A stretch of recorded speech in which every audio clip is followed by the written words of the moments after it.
Welcome and welcome to our Cycle 47R3 webinar.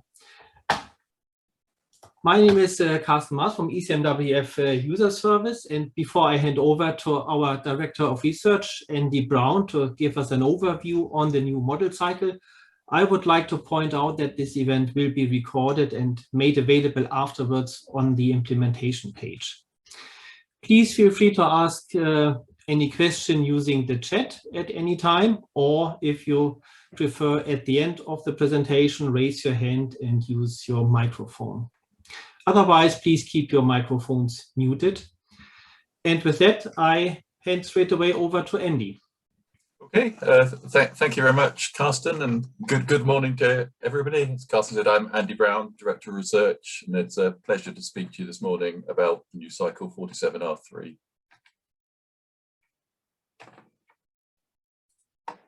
Well, there's nothing wrong with it. So actually, but I shouldn't really be here at all. The standard sort of rhythm we have of cycles is an IFS cycle once a year. And so a year or so ago, our plan was to do cycle 47R1 and then migrate to the new HPC and then have 48R1.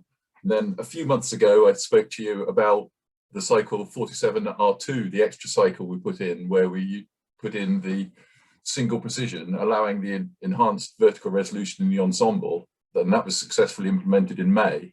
And now, maybe getting greedily, we're bringing forward another cycle, so 47R3, to be implemented only 5 months after 47R2 and ahead of the migration. And so I'd really like to pay tribute to ECMWF staff here. As I said, we have a usual rhythm of one cycle a year. Here we're doing 2 in the space of 5 months at the same time as HPC migration going on, and at the same time as virtually everybody's working at home in the COVID situation. So I think to be able to sort of deliver extra science ahead of schedule in the present circumstances is quite impressive. So I'll say a bit more about the scientific content of the cycle in the next few slides, but just at the highest level, there's sort of three sort of main blocks of changes to the observation usage, the introduction of weak constraint 4D VAR for the stratosphere in the ensemble of data assimilations, and a very, very major revision to the moist physics in the IFS. So just to come on to some of those in turn. So starting with the observation use, and this is looking at the assimilation of Msua. So we've been on a very, very long journey, probably 15 years or more, with microwave assimilation, where initially we were just doing it in clear sky conditions, and gradually we've been moving over to an all sky approach. It was previously done with the microwave imagers and the microwave humidity sounders. And this, if you like, is the last step in that chain of swapping to use temperature sounders, Msua, in all sky conditions. So just to give you an example, the two sort of colourful plots show the observation usage for Msua channel 5. And this is the Hurricane Humberto case. And so all the coloured dots are showing the background departures where we're using observational data from Msua, and the black dots show the track of Hurricane Humberto. And you see, yeah, there's a good coverage of Msua usage, but you see some white patches where we're not using any Msu data, and that's effectively because of cloud and precipitation, meaning we're not using it. And in particular, just where the tropical cyclone is, just off Florida, you see a big white gap. So we're not using microwave data, arguably in one of the places where we'd most like to use it, where there's a feature of interest. And the plot on the right is what we get in the all sky framework. And you can see how we're now using the observational data, including in the areas with cloud and precipitation. And it does give, on average, small improvements to position error. On this single case of Humberto, there's quite a significant improvement in the track, so that using more data near the hurricane gives us a better initial condition and a better track forecast. Otherwise, on the data assimilation use of observations, so we're using new coefficients in the RT12 radiative transfer code used for the hyperspectral infrared sounders. I won't go into the details of the plot, but that's just showing that when we swap to these new coefficients, the analysis and the background or short range forecast fit better to independent observations, in this case radioson measurements. So that gives us confidence that we're improving by using these new coefficients. And I also have already mentioned the weak constraint 4D VAR. So in the previous cycle, 47R1, a year or so ago, we implemented that in the high-res data assimilation. So again, there's a much better stratosphere in the high-res at that time, but we didn't implement it at that point in the ensemble of data assimilations. So this is, if you like, completing the job in terms of the stratospheric weak constraint 4D VAR and putting it in the ensemble of data assimilations. And the little coloured plot there just shows a sort of cutout of the usual scorecard, looking at temperature at 30, 50, 100 hectopascals, and showing very significant improvements. Yeah, exactly what we'd expect, having previously done that in the high-res system, but good to see it carrying through. Finally, in terms of observation usage, there's been a change to low-level AMV height assignment. We had various evidence that some low-level AMVs, the products, the atmospheric motion vectors, there's problems with the height assignment that comes with them. So the plot on the left is looking at background errors of these AMVs against the model. The blue line is the vector difference using the original height assignment. Whereas if we look at these low-level AMVs, and if there's cloud below them in the model, reassign them to the average of the cloud average pressure from the model, we get to the green line. So we can improve the fit of the observations to the model by reassigning the heights given to the AMVs in this way. And we have independent evidence from comparisons with radiosondes and with the Aeolus that this isn't just a sort of adjusting the observations to fit the model. Genuinely, this is a more accurate height assignment we're swapping to. And that does have some small positive impacts on the forecast as well. And so the last strand I wanted to mention is a very major reformulation of the model physics. I mean, I think this is a mixture of a cleaning up, a simplifying, and making assumptions between different parts of the schemes more consistent, as well as various aspects of new science. And this is, I think it's fair to say, it's a huge challenge. You know, the control operational model of physics has been developed incrementally over many years and tuned. You know, it's a finely tuned beast. So this is a major challenge the team has taken on here to, in a sense, unpick it and almost start again, while clearly wanting to maintain and indeed improve operational performance. So I think really it's a remarkable job in such a change just to stand still, and I hope I will convince you that we're doing better than standing still with this change, as well as putting us on a sort of firmer footing for moving forward. I'm not going to go into all the details by any means. There's a lot more detail in the newsletter and available online, but I think a consistent treatment, the turbulence, the shallow convection, the subgrid cloud, the microphysics, making the way they all work together, and the time stepping, the consistency of assumptions better is one aspect of this. On the convection, there's changes to the closure, so not just based on CAPE, but bringing in a total advective moisture convergence angle, and other changes to the cloud processes and radiation, the microphysics, the vertical overlap assumptions, and changes to in the dynamics to using a higher order departure point interpolation, which does mean we get less smooth fields, which I'll come back to later. So what does all of this do? That's the science that's gone into it. So I'm just going to sort of flip through a few highlights of the impacts. So starting with 500 hectopascal height and 500 hectopascal vector wind. So we have the high res results on the left, the ensemble on the right, northern hemisphere in the top panels, southern hemisphere in the bottom panels. And if the lines are in the blue region, that means we're improving the forecast. In the yellow region, we're making it worse. And I think you'd agree, we have an improvement, typically 2% or so at short range, perhaps an average of 1% or so more generally across the piece.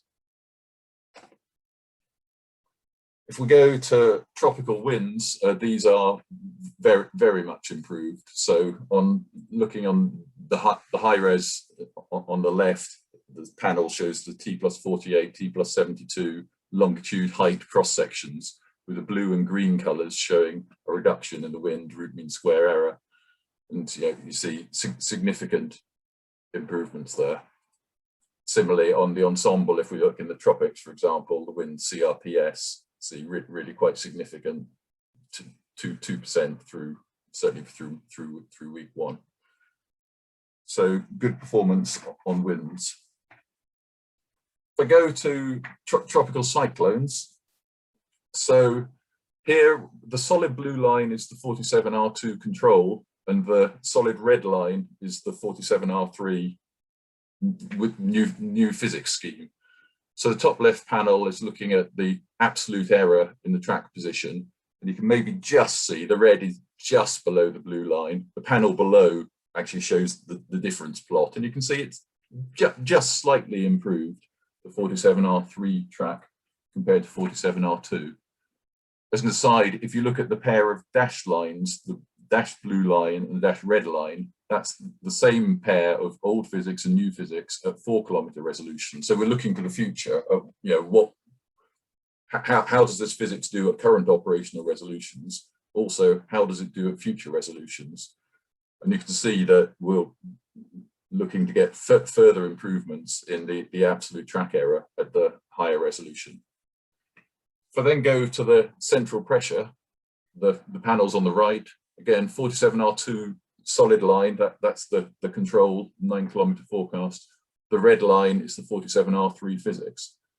Actually, typically the cyclones with the 47R3 physics are slightly less deep, but the mean absolute error is reduced. If you look at the bottom panel again, you can see that the red line, solid red line, is below the 0.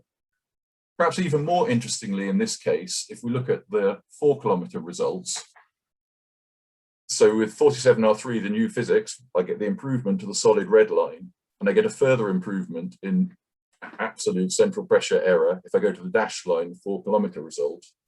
Whereas with the existing physics, 47R2, if I go to the 4 kilometers of 47R2, the dashed blue line, the results actually get worse.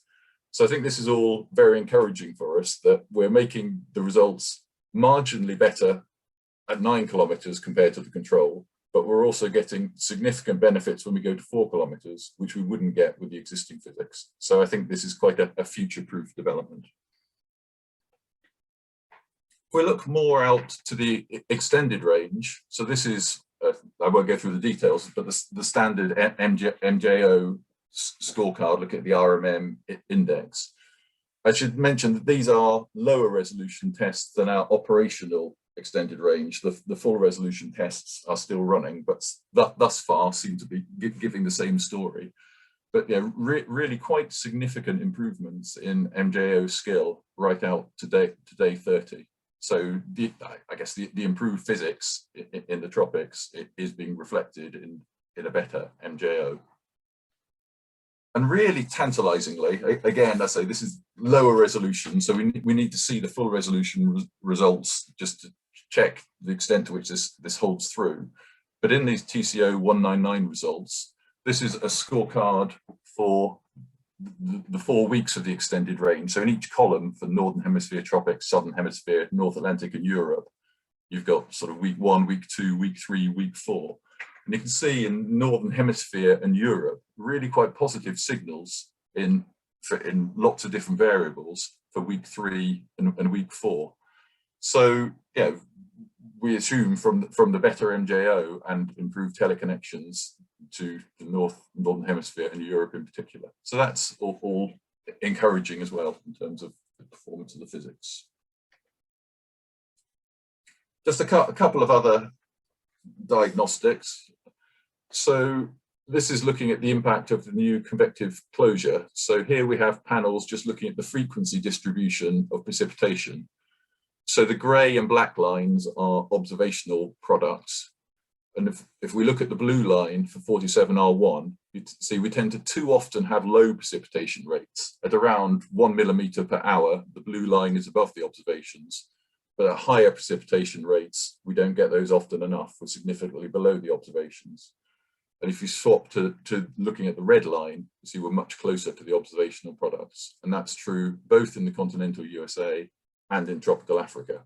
So the change to convective closure is bringing our sort of PDFs of precipitation more in line with observations.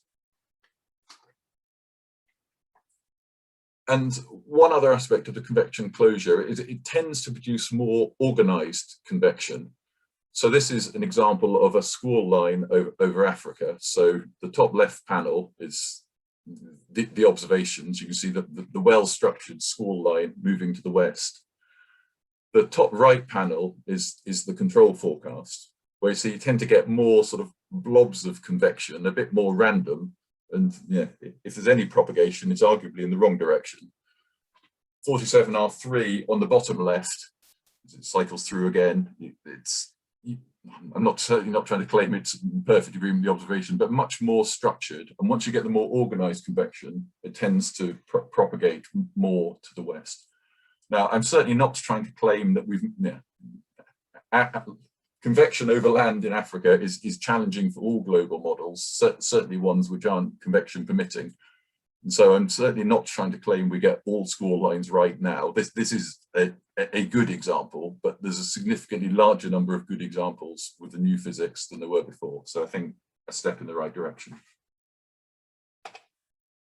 To come to the scorecards, I mean, this is an incredibly busy slide, so I mean that they'll be made available afterwards, and I'm not going to try and go through all of it, but just to try and give you a sort of the headlines of what's going on. So on the left, we have the high-res scorecard and the ensemble scorecard to the right of it, against analysis in the top half of the plot, against observations in the bottom half of the plot, and various different scores for Northern Hemisphere, Southern Hemisphere, and tropics.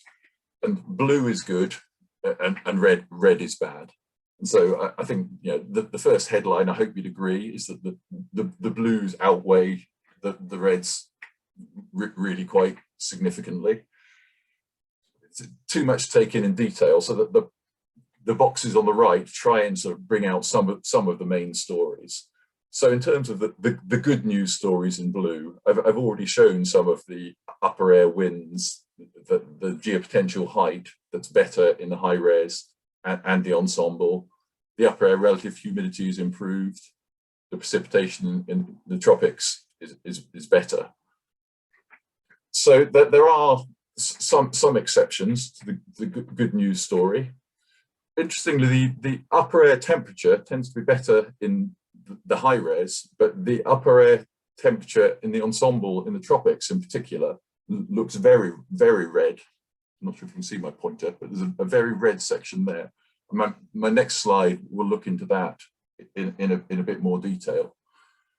We also do see that some of the cloud cover scores are slightly degraded. In part, that's variability. I'll mention that again later, although I don't think it's entirely variability, because if it were just we had a more variable, you might think you'd see a penalty in the high res forecast, but see a benefit in the ensemble, and there is a degradation in the ensemble. So that's one thing still to look at. 2 meter dew point similarly looks a bit red. So there's certainly things to still work on, but I think my overall sense, you know, as I said, for such a major physics change, that the chances of having everything better all at once, I just don't think it happens. I think on balance, this is a very, very strong performance for such a major change. Just to come back to this issue of the ensemble. So I'm not sure if you can see my cursor, but the two black boxes show the root mean square of the ensemble mean, which is very similar to CRPS for the tropics at different levels through the troposphere. And you see it's really quite red in the root mean square error. If I look at the standard deviation, so this is taking out the tropical domain mean bias, it now actually looks slightly blue. What's actually happening here is that in the tropics, the root mean square error, or the CRPS, are very, very sensitive to a small mean bias. And the control had a mean bias of almost exactly 0. And the new physics is giving a small mean warming, and it's probably only 0.2 Kelvin. And it's that 0.2 Kelvin in the tropical mean temperature is what's contributing to this large sort of red impact. And the variability on top of that is actually slightly improved, except at 850 hectopascals. So, I mean, clearly we'll continue to work to drive down all biases, but I don't think the user impact of a 0.2 Kelvin mean bias is probably desperately large. So we're happy, we understand where this is coming from, and we will continue to work on this. I think the last example I was going to show was the cloud cover. So we do have a slight increase of cloud cover globally, somewhere in the region of 2 to 3%, which is probably within the observational uncertainty as to what it should be. We also get slightly more structured cloud fractions. The cloud fraction is more often 1 than 0.9 or 0.8. If you just look at an example here, there's a 47R1 control high cloud cover on the left, and a 47R3 high cloud cover on the right. And if you look around sort of southern France, northern Italy, you see the red region, the 100% cloud cover has rather increased. So slightly more cloud, slightly more structured.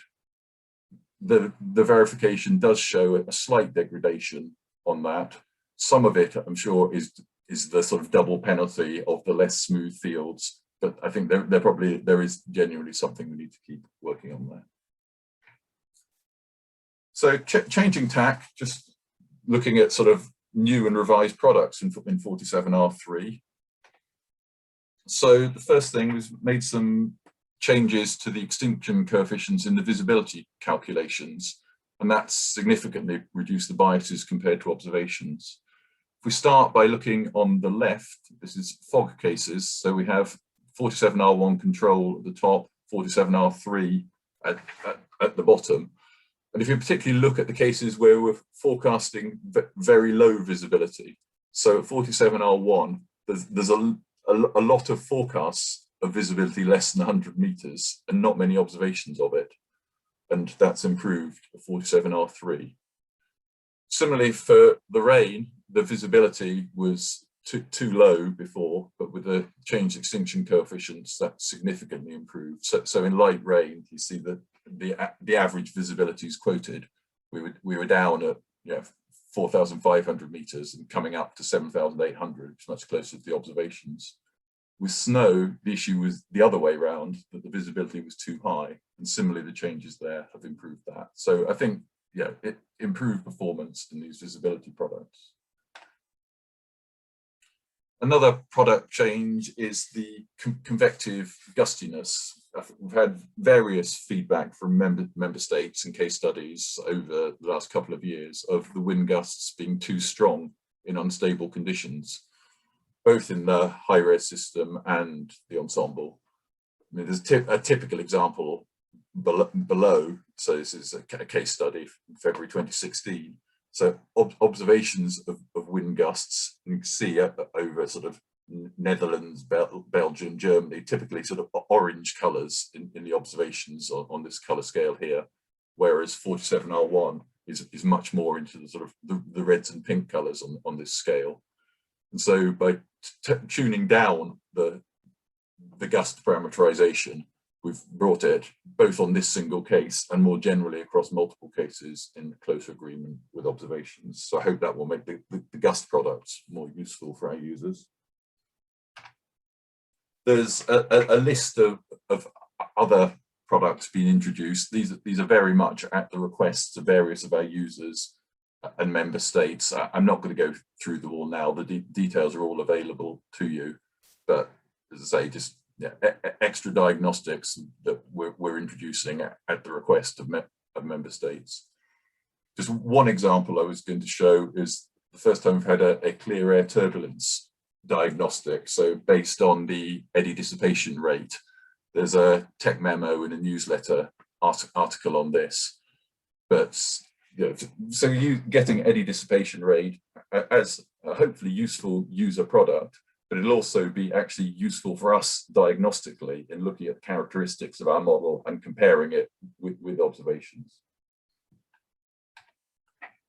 So in terms of the timeline, I think, again, this is all available on the website, and I guess it's quite a compressed timeline because it was quite a recent decision that actually we could manage to get a cycle in and get these benefits to users out rather than waiting for 48R1. So initial announcement in June, webinar today, as I said, in July. There'll be a further webinar with updated results and more on the products at the start of September.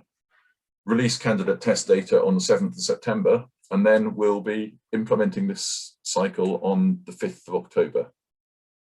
So I think that's all I had. I hope I've convinced you we have a very worthwhile upgrade here. I think it makes the forecasts better, makes them better sooner than we would have done if we'd waited to 48R1. It will simplify our implementation of 48R1, which has an awful lot of other science coming. And with that, I'm happy to take any questions.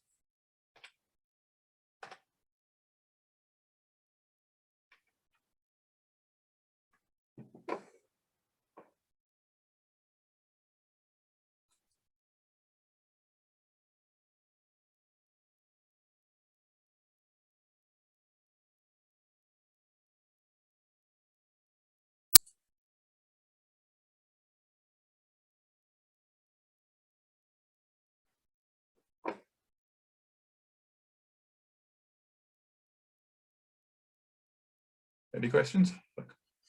Can anyone hear me?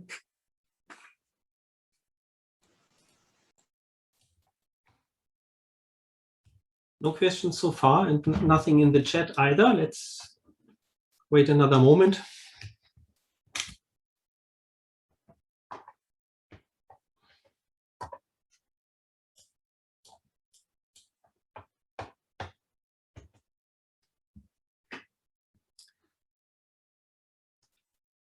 Oh, there's one.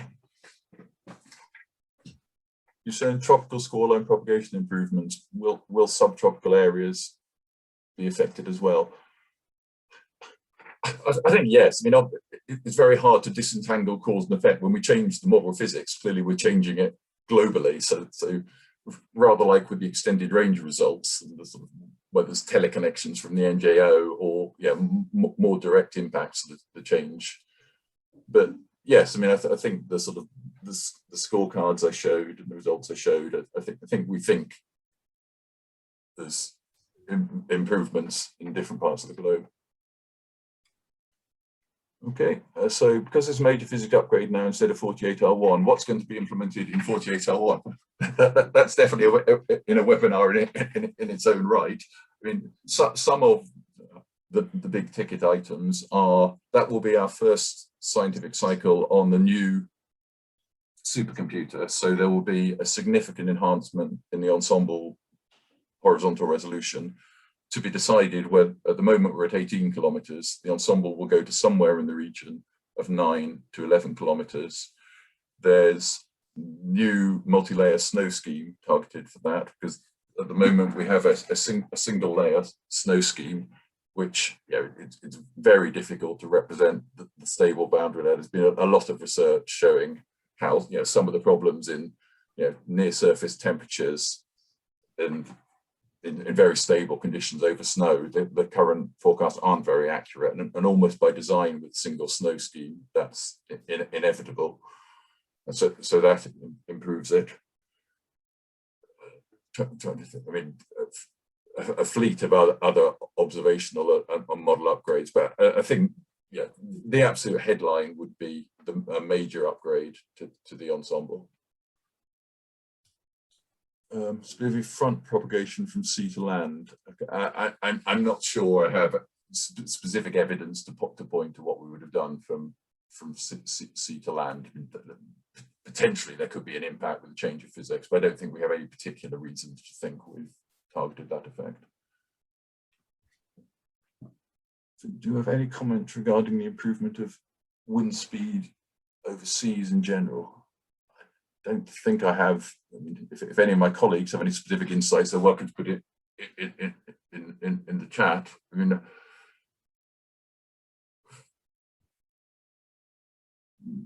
I don't think I've got anything specific to add there.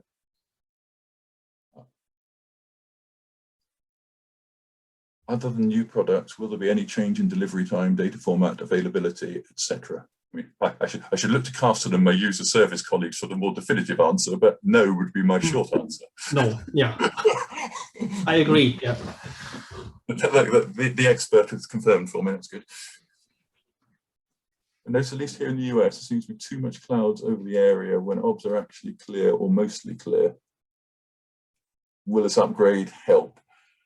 I mean, I obviously can't comment on it, individual cases or what meteorological conditions in general. I mean, this upgrade typically, in an average sense, makes us slightly cloudier. So you could say that goes against the direction you're saying, but clearly there's so much variability in cloud. So I wouldn't be able to answer. Are the difference in performance depending on the region and season? I mean, the short answer will be yes. I mean, it's impossible to sort of condense that answer. Yeah, we can certainly look in more detail at different regions and different seasons, but I wouldn't be able to answer in the sort of in the generic sense.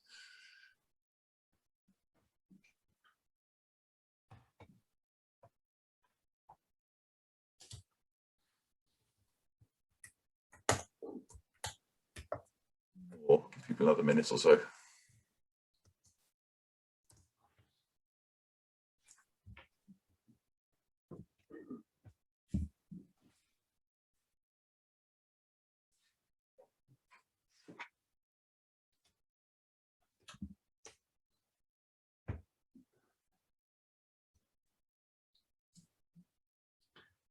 Okay. I mean, I'm sure if it,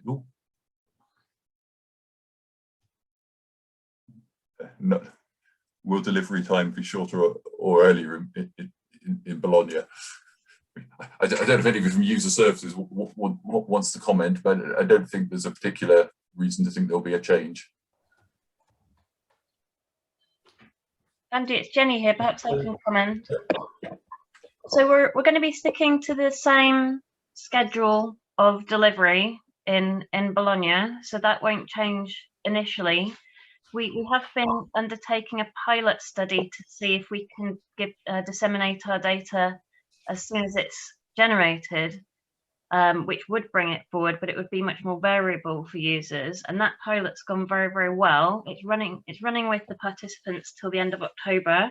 We'll do an assessment there to see whether we can make that available to everybody as an opt-in option once we're in Bologna.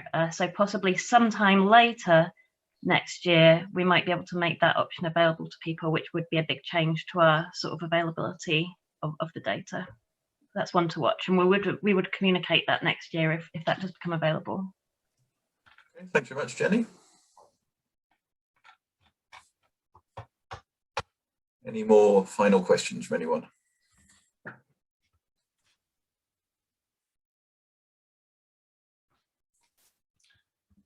Okay, well, thank you very much to everybody for your interest and attention. I mean, if there's further questions, by all means, feed them in through user services. We'll be happy to answer them. As I said, there's another webinar coming at the start of September on this, and well, I look forward to us delivering this cycle and following the question I got earlier. Actually, we'll get back on with working on 48R1 and try to deliver you an exciting cycle then as well.